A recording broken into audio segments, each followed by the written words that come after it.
If Bio-F.R.E.A.K.S was a movie, plot changes and casting calls. When Midway unleashed Bio-F.R.E.A.K.S back in 1998, it was dismissed by some as just another 3D fighter in a crowded era of Tekken and Mortal Kombat imitators. But beneath the awkward controls and polygonal chaos, it was a surprisingly ambitious setting, a dystopian Neo-Amerika carved apart by warring mega corporations, where cybernetic gladiators, half clone, half machine, fought for the fate of entire states.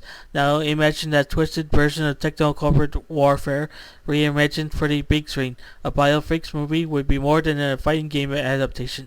It would be Cop meets The Hunger Games with a splash of Blade Runner. Here's how it might look. Plot changes for the big screen. While the game's lore was surprisingly detailed, a straight adaptation wouldn't work for modern audiences. The game would need a tighter, character-driven narrative, balancing action spectacle with the personal struggles of the freaks themselves. 1. The protagonists, Delta and Bullseye. Instead of juggling the entire roster equally, the film could focus on two central freaks. Delta, a fast conflicted champion, secretly sympathetic for the Resistance, whose arc could explore identity, humanity, and rebellion against corporate control. Bullseye, the loyal soldier, bred for war, convinced the games are the only path to Neo-Amerika's unity. He serves as both rival and reluctant ally. 2. The Resistance thread. The underground movement, the rogue freaks, would form the emotional core of the story. Zipperhead's rebellion and Minitech's quiet longing to escape his fate would turn the gladiatorial arena into a metaphor for corporate slavery. 3. Streamlined villains. Instead of every GI core getting screen time, the film would focus on one main antagonist, Dr. Professor Raymond Dull and his creation, Clonus. As the villain, Dull represents the arrogance of unchecked science, while Clonus serves as the ultimate mirror-matched nightmare. 4. Raising the stakes. Rather than being about stage trading hands, the tournament could determine whether the freaks remain slaves to the GI Corps or win the freedom for the kind. This shift makes the battles more personal, and more relatable to modern audiences. Casting calls. A movie like this would require a balance of physical presence, emotional gravitas, and sheer weirdness. Here's the dream cast. Bullseye, Jon Bernthal, with his grizzled intensity and military edge, the Punisher Cesario. Bernthal would embody Bullseye's inherent servitor mentality. Delta, Ana de Armas, a mix of vulnerability and lethal athleticism.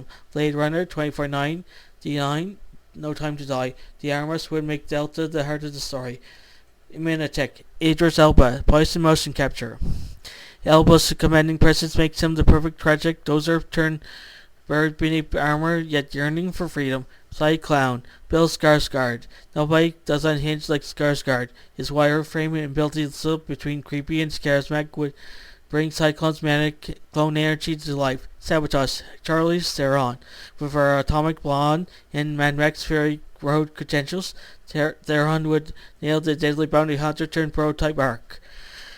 Per Zipperhead, Pedro Pascal. Charismatic but brooding, Pascal could turn Zipperhead into a sympathetic rival leader with scars, both physical and psychological. Purge, Dave Bautista is a cybernetic warrior with a kamikaze streak.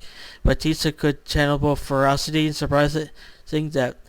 Professor Raymond Dull, Mads Mikkelsen, cold, brilliant, and quietly terrifying. Mikkelsen could be the perfect villainous mind behind Clonus. Clonus, multiple actors. Since Clonus mirrors his opponent, the role could be a rotating challenge where the other actors play themselves, but twisted. Why it could work, a Bio-F.R.E.A.K.S movie would stand apart from typical video game adaptations by leaning into its bizarre but timely theme. The rise of unchecked corporations, the ethics of cloning and AI, and the human cause of technological progress resonates now more than ever. With the right director, someone like Neil Blomkamp, District 9, or Gareth Evans, The Raid, the film could be equal parts brutal spectacle and sharp social commentary. Most importantly, the fakes themselves, tragic warriors caught between humanity and monstrosity. Give the story of beating her to beneath the carnage done right.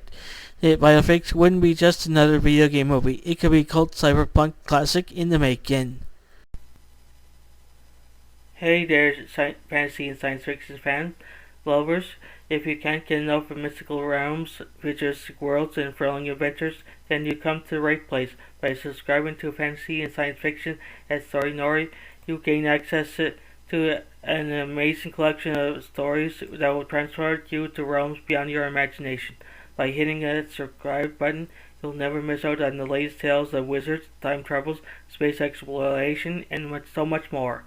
Our channel is dedicated to bringing you the best in fantasy and science fiction storytelling, and we're always adding new and exciting content for you to enjoy. But that's not all. By subscribing, you'll be also becoming part of our incredible community of fellow fantasy and sci-fi enthusiasts. You'll be first to know about the latest content for the channel that you won't find anywhere else. So what are you waiting for? Join us on this epic journey into the unknown by subscribing to fantasy and science fiction at Story Nori. Today, your next thrilling adventure awaits. Right, hit that subscribe button and let the storytelling begin. Thank you for being part of our amazing community. We can't wait to share even more incredible stories with you.